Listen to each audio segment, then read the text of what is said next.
Hello everybody, thanks for tuning into this video today. I really appreciate it. Firstly, I have to apologize for not making videos for a long time. I was really busy during these 2.5 weeks, so apologies there. So now I'm gonna make a new video, and moving forward I'll make new videos during the weekends. Yeah, because I'm very busy during the weekdays from nowadays. So let's go.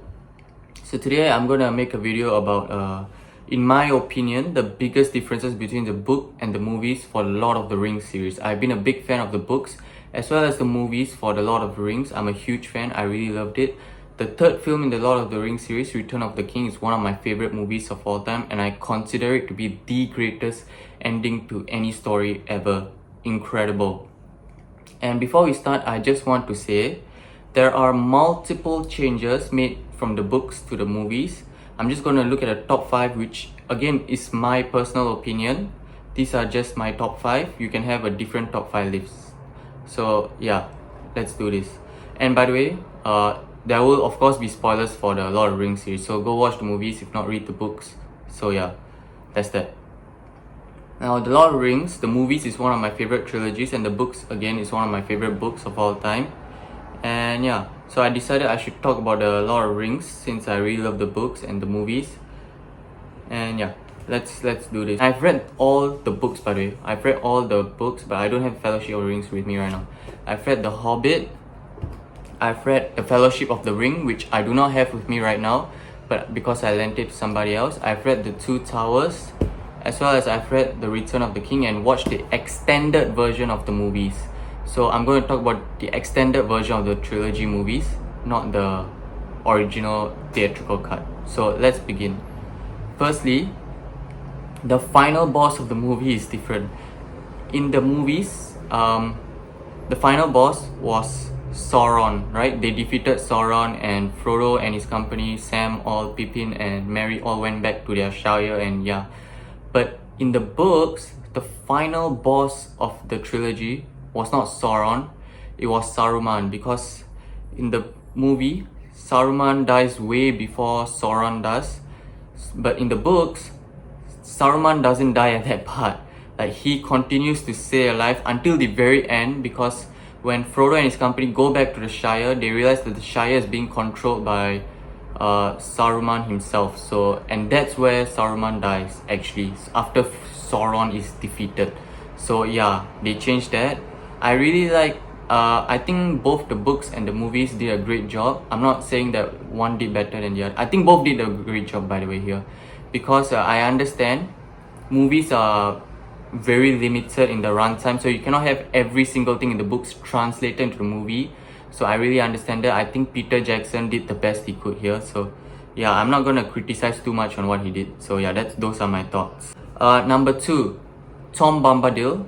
Look, I understand why they removed him from the movies, because I mean, the Fellowship of the Ring is a very big book, and the movie is already very long, so they probably wanted to cut it short. So I understand. But look, I read the books first and I went into the movies.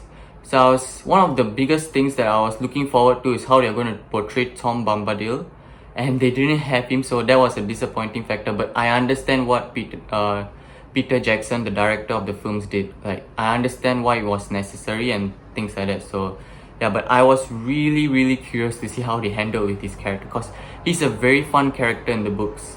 So yeah. And of course, if you're talking about Tom Bombadil, you have to talk about Goldberry as well. She wasn't there, and yeah, that's that.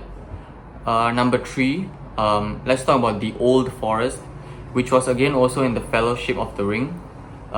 Basically, in the books, Frodo and his company decided to take a shortcut out. They are trying to get to Rivendell, so yeah, and they want to avoid the Black Riders as well. So the Old Forest, so they go through the Old Forest, where they meet a lot of challenges, because the Old Forest, the trees are keep moving, the land is keep moving, so it's very confusing, and that's where they met Tom Bombadil. So it's linked to my previous point. So yeah, and yeah, but I would have really loved if they kept the Old Forest scene in the movie somehow. Like, it is an incredible scene in the books. I really enjoyed reading that part. It's my favorite part in the books, by the way, the Old Forest. I mean, in the Fellowship of the Ring. It's my favorite part in that book. and I wish they translated it into the movie, but nonetheless I still love both. So yeah. Okay, my number 4 point is going to be quite controversial.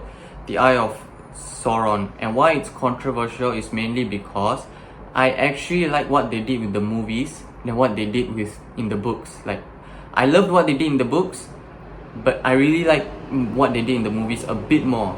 Here, let me explain.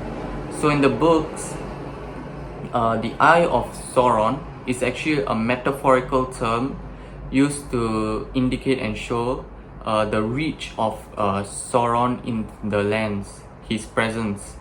And in the movies, it is a literal giant eye that is flaming. So, and I really like that a bit more than what they did in the books.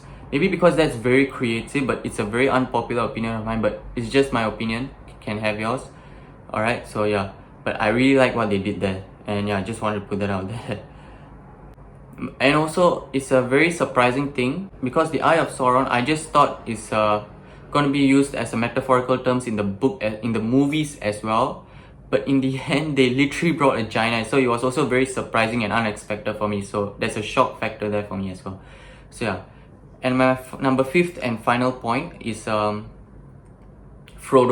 I thought there was a bit of changes to Frodo's character compared in the books than the movies. Of course, I like Frodo's character in the books a bit more than the movies, but nonetheless, Peter Jackson did an incredible job here with the movie.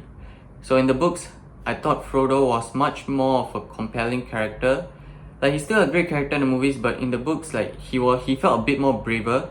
And again, he doesn't abandon Sam in the, like, if you remember in the Return of the King,